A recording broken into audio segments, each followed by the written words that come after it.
My name is Darshana, and I'm really happy today to be a part of Excel Nation's National Day. And thank you very much for being here. And I would love to share what I'm up to right now. A little bit about me, just to get started. So my background is I'm born and raised in India, and 7 years ago I moved to Singapore in my early 20s. Where I had a career in media and advertising, and later on moved to actually general manager events company for none other than the founder of Excel Nation, which is Bill Clinton, not Roger Hamilton. So it was an incredible experience. 4 years working with Roger. It has been amazing and a true insight. So I bring my learnings. I think I've learned a lot in the last 4 years. And with that, I've moved to the UK to start my business, which is a marketing agency which deals with ethical investments, ethical projects. So not much in detail. We're going to talk a little bit about the concept. So the investment I'm currently talking about is land investment. In terms of land investment, I'm looking at in the most dense part of the world, which is India. As you can see, India has about population of 1.18 billion people. Its growth rate currently is at 8.3%, and population growth is 1.3% every year. UK actually is also quite dense, surprisingly. In India, there are about 1,000 people per square kilometer, and in the UK, there are about 300.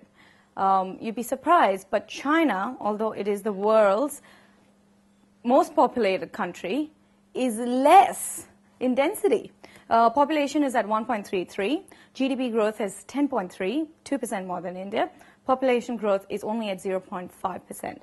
There are many other things you can derive just by this simple population comparison, but the main thing which we are trying to get to is that India land investment is great on the long run because there's more demand, less supply, and people who are ahead of the curve are actually picking up land and investing in it. But my message is not about investing in land because a lot of investors out there talk about it. My message truly is about having an ethical investment, and I'll tell you what I mean by that. This is my project, Ecoland India, and our philosophy is do not hoard your land and plant trees on it. Very simple, two things. No man can be rich unless they enrich others. This is something that ancients knew. They would always look at giving back to the community because the more you give back, the more you get. And it's only once you reach a certain level, whether it is through business or whether it is through your presence in the community, that you actually start to learn how flow really works. So traditionally, most people would have taken land and built something on it, and they'd have museums and have people to come see it or have art shows. But nowadays, a lot of people, because of the insecurity in the market, buy land. Unless it's for them to stay in, they will actually just hoard it. This is because they're worried that people will come and encroach their land. They're worried that, what if someone builds on it and there's a dispute? Or why should I do anything? I really don't have the time. So the main service here is plantation service, which we give with the land. We identify good pieces of land in India, which have clear titles, which is not very easy to come by. We make sure that we build a gated community around it, so your land is safe. Within the community, what we are trying to do is do a lot of plantations. So much so that even the demarcation is not done by your traditional fence, is not done by barbed wire. It's actually done by trees. So just in a nutshell, without going into why plantation is good and why trees are good, although we'll touch upon it a little bit, plantation of fruit-bearing trees is what we're looking at, because you can have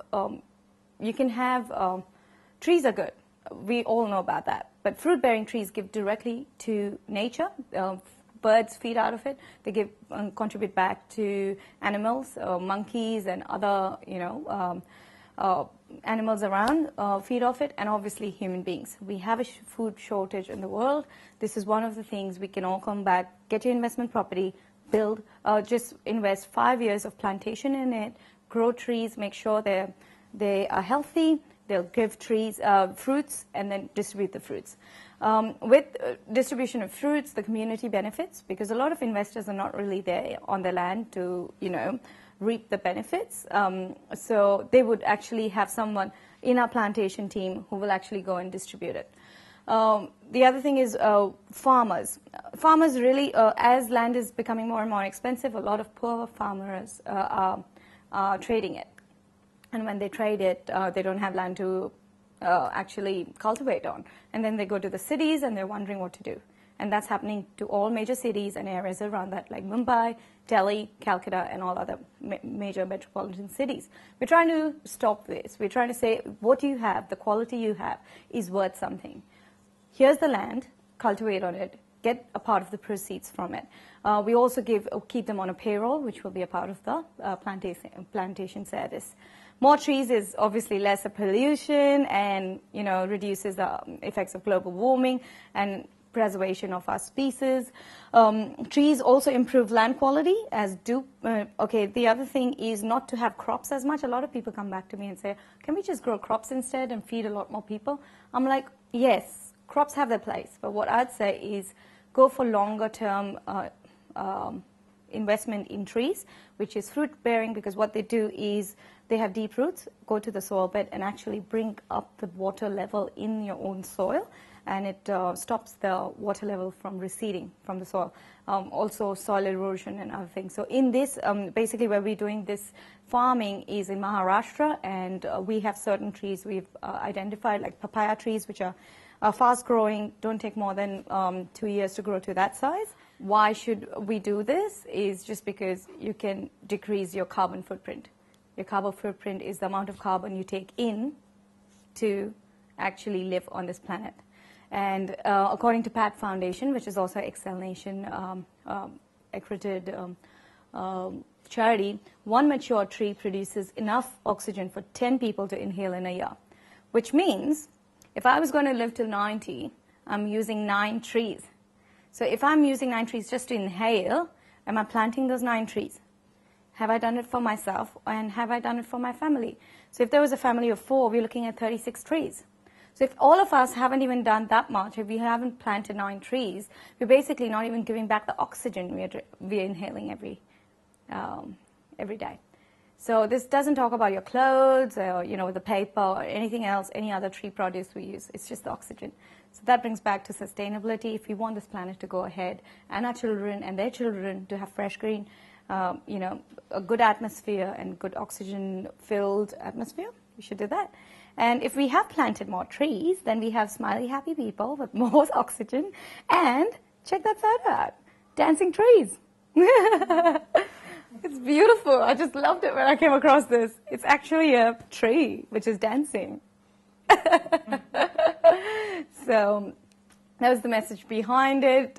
Basically, this is the website which I actually launched today on Excel Nation's 3rd birthday. Yes. This is where we've got our featured projects, and please have a look when you can. ecolandindia.com. The philosophy is what is really important, which is, give back.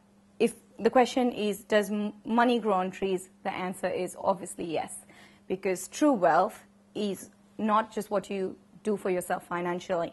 It is what you can contribute towards your life, towards your family's legacy, towards the society and the community you belong to, and supporting the overall ecology.